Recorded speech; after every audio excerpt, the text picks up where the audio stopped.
Right, first Chicago video log, take 2.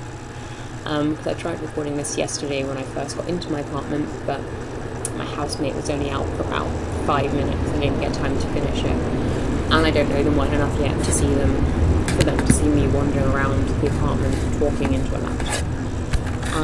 So it is a 5-bedroom apartment. I've met 2 of my roommates so far, Anne and Marie, and they are both very nice.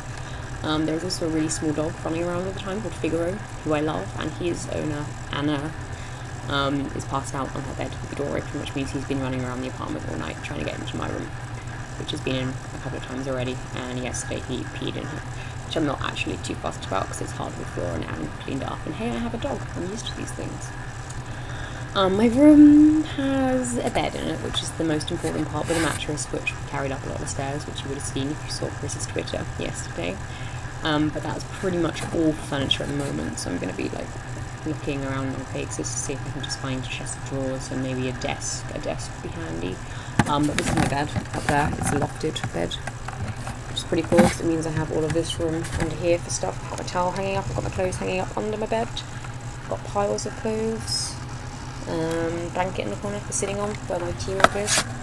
And then this is the rest of the room. Chris was telling me all about how I could set it up, a sofa under there, and then a desk, and then a TV in the corner, and I was just like, Chris, where do you think I'm getting this money from? I don't think I'm getting a TV in here somehow. But, he means well. Okay, so now I'm going to unplug my laptop. And I'm going to go for a wander around the apartment, which is very dark. I'm probably not going to... That's the L.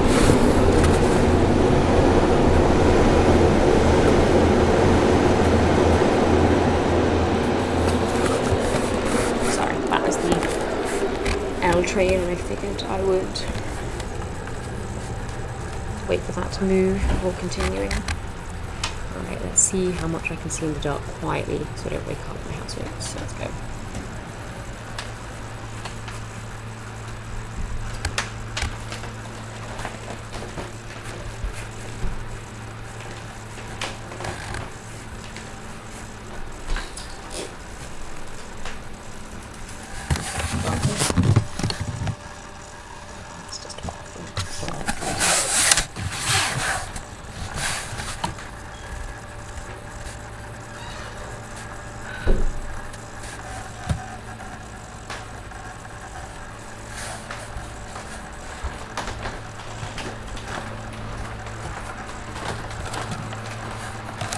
We won't go to the kitchen because that's where one of my housemates' rooms is and the door's open and she might be waking up, but it's into the kitchen.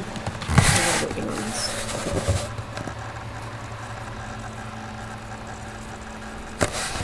That's sort of a dining room area. And these are sofas. There's a rack of clothes, which I'm told is being moved at some point. There's a television, lots of DVDs, I wonder where. Here we have a small dog. Somewhere. There we go. Figaro. Hi. How is it? That's Figaro. There's also a bunny in a cage over there called Phoebe, but whatever. I'm not going to do much more of the apartment because of how I don't want housemates to wake up and think I'm a weirdo. But give me a sec, I'll talk more in the room.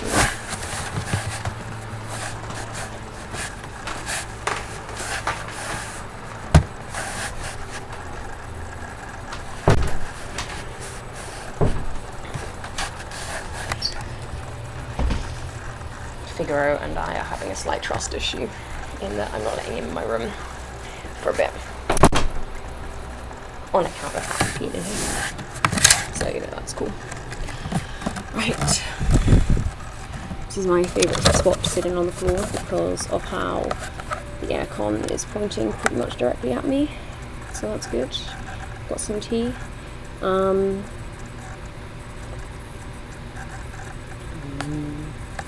So here is what has been happening since I left England. I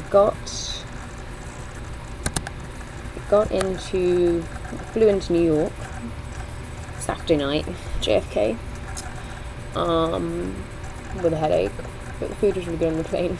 I watched This Means War on the plane, and Rach I know you said that if I like that film, it's because I don't like feminism, but I liked the film. I only watched it for Tom Hardy and Chris Pine, obviously, and I still wish it had been my initial film in which they were in love and raising a son together, but it pretty much was that film. And Reese Witherspoon's character in it was pretty good. She wasn't helpless or pathetic. She was, she was entertaining in her own right. It was a fun rom-com with action in it, which I like. It was terrible, but I enjoyed it. I'm sorry. I'm not a very good feminist. And then I watched The Hunger Games, which I haven't seen yet. Oh my god, I loved it.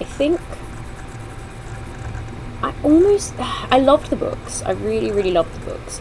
But in some ways, and I wasn't sure how the films would work for a lot of it, because so much of it is Katniss's POV and you just hear about things later. But in a way, I think it worked so much better at showing everything that's going around her. Like, the way that they did the game with Seneca Crane was amazing. I love how they obviously fleshed that role out a lot.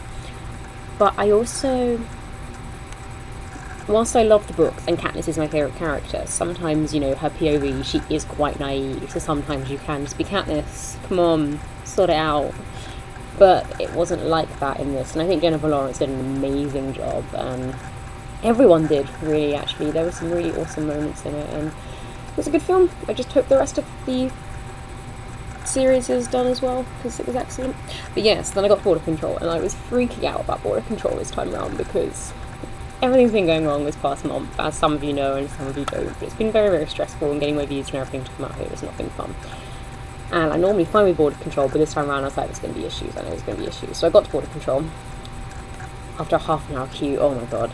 And he asked a couple of questions, and I was like, yeah, blah, blah, blah, my usual self. And then he was like, okay, well, you're going to go through to a secondary, just a quick secondary interview. And I was like, okay, that's cool. Inwardly thinking, oh, snap. Oh, shit, I'm not getting in. So I went and I sat in this other room, and it was fine. Got called up about 5-10 minutes later. I just sat there reading. He just asked me basically why my ESTA had been denied and to explain the situation, and I did. And he was like, yeah, no, it's no problem. And he gave me because basically, whilst the visa I've got means like for the next 10 years, I can go out there for time periods of up to 6 months, as often as I like. I think I've probably got to be back in this country, or in England rather, for a couple of months in between, but effectively I can do that. But Border Control have the right to tell you can't stay for the full 6 months, but he gave me the full 6 months, so that's cool. What was really funny was there were a couple of other English girls in there who I'd been sort of eyeing up in the queue because they're adorable, and they were dressed impeccably in kind of like vintage clothing with the hair and makeup done so well, and I was like, how do you look this good after this flight? But they were all called through, and one of them, the one that I thought the cutest, was left, and she got called up to go and have a little question in like a separate room to all of us, which is a bit more alarming, I think. But she got up and she did this weird cutesy skip thing towards the man that was so... Because let's be honest, I play up the Britishness, I really do, and I know that I do it, and I'm quite good at it. But that was so over the top that you could see all of the other, like, Border Control people in the background just like laughing at each other about how obviously she was trying to play up the cutesy role, which made me laugh a lot. But hey, hopefully she got in. She was adorable. I would hate for her to be sad. Yes, then I got coached to LaGuardia with Wi-Fi on the bus. That was pretty cool. And then I wasn't going to sleep. I was going to stay up all night and watch TV, but I was so tired. So first I tried doing a nap, and I went and locked myself in the bathroom. Tried to sleep there, and the security guard came in because there's like a massive gap. Think of that in a scale sense between the bottom of the door and the bathroom. She was like, "No, you can't sleep in here," and I was like, "Fine." So I went down to this like carpeted lobby area where there were a bunch of security people and people sleeping, and I found like there was a bit where there was the wall, and then there was again scale-wise a gap about that wide. Teasing away, gap about that wide scale between the wall and this barrier, and on the other side of the barrier there was a whole row of trolleys. So I put all my bags of valuable stuff in up on my head, and then my massive suitcase blocking me off, and just waited myself down there and slept for a couple of hours. And then I went to check into my flight, and I was at the wrong terminal. For some reason I'd kept reading it, and every time I checked to make sure I was at the right terminal, I'd kept reading it as US Airways, but it wasn't, it was United. So I had a mad dash at 4 AM over to the United terminals, which was fine.